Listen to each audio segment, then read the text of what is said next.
Friends, is America once again about to jump into the fire of war? President Donald Trump has given a clear warning to Iran. The clock is ticking. If you do not give a better deal very soon, nothing will be left.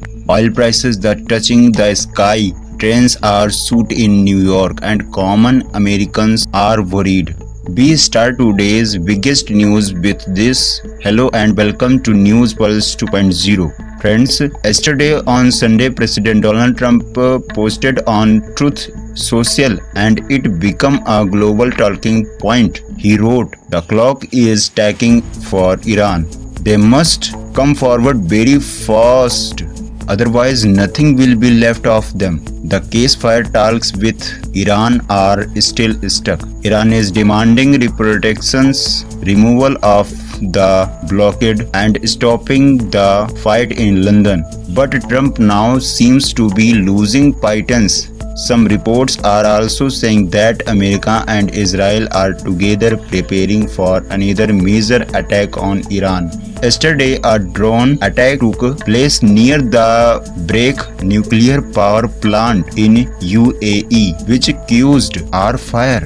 After this incident, the tensions has increased even more. Oil prices have reached close to $110 per barrel, which is also affecting America's economy. Prices of petrol, diesel, and daily items are rising. The second big news, the Long Island Railroad strike in New York is continuing for the third consecutive day. Thousands of people are unable to reach their offices in the morning. This is America's busiest commuter rail system.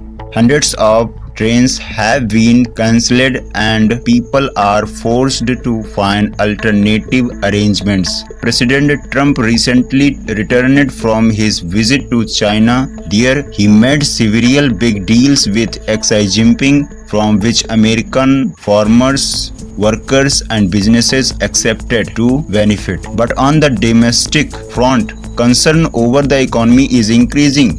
In many polls, Trump's approval rating has dropped to 37%. People are angry over inflation and loss due to the Iran conflict. Friends, the world's superpower America is currently struggling on two fronts. One is foreign tensions and the other is domestic economy pressure. Will Trump be able to make a big deal with Iran, or will there be military actions? Its impact will be felt across the entire world. What do you think? Will peace talks succeed, or will there be an even bigger conflict? Do tell us in the comment. If you liked the video, then please like it. Subscribe to the channel and press the bell icon so that you get the next news first. News Pulse 2.0, where news pulses. See you in the next video. Thank you.